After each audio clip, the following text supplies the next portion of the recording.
So this function here is grabbing the data as an associative array, and we're putting it inside query row.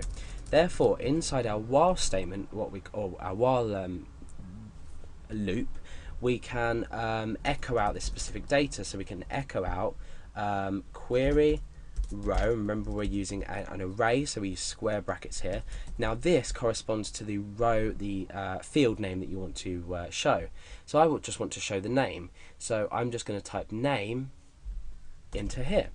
We're going to append a line break on the end just to keep things nice and neat and tidy, and what we can do is, if it is greater than 1, we can echo up here, say results found. And what we can also do is we can echo out the number of results found. So let's take this. I'll demonstrate the way the program's working at the moment, and then we can make that slight modification. So let's go and refresh the page. Okay, so I'm going to type in Alex and click search.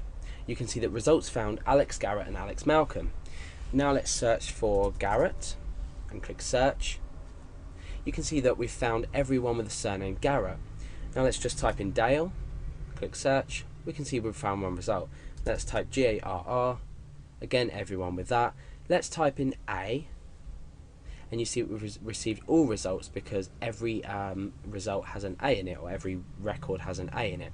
Now we can protect against this. You could, for example, say if the query string is smaller than a length of 4, which is what most applications do. They don't allow you to search for data that's under, say, 4 characters, because you'll return too many results. So let's just go ahead and do that. So if empty search name, so inside here we're going to say if strlen search name is greater than or smaller than, we can say, or is greater than or equal to 5, or 4, we'll say, greater than or equal to 4, then execute all this code. Let's find where we've got 1, 2 closing, so we'll put that there, and then we're going to indent all of this. So essentially what I've just done is I've added in another if statement saying if the string length of search name, so we're using the string length function of search name, is greater than or equal to 4, then we can run all this code. Then otherwise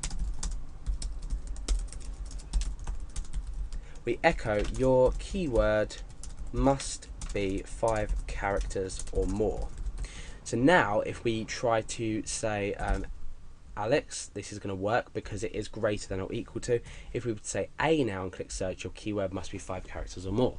So we're now coming into more of a search engine based tutorial, I guess, there's a couple of more things we need to address, or one more thing that we need to address, and that is how many results that are found. So I'm going to go ahead and take out this here, and I'm going to put it into a new variable called query num rows. So now what I can do is I can substitute this in here, query num rows, and we can also echo out here query num rows dot space and results found. So this is going to say a number, and this is the same number as well, so we're using this variable. That's why I took it out and popped it into this variable here, and we're appending on a space and then results found. So let's go ahead and type in Alex, click search, 2 results found, it's displaying 2 results. Now let's go ahead and type in Garrett, and you can see that 3 results are found and it's displaying. So this is the like condition in PHP. Like I said, you can use this with underscores to represent specific characters, so we're filling in the blanks for specific characters, and also we can use our wildcards on the left, right hand side, or on either side of our value that we're trying to match to. So we've created a little program that searched for names. You can use this to search for absolutely any data. You just need to take into account what I've said and represent the field names with the names that you want to search with.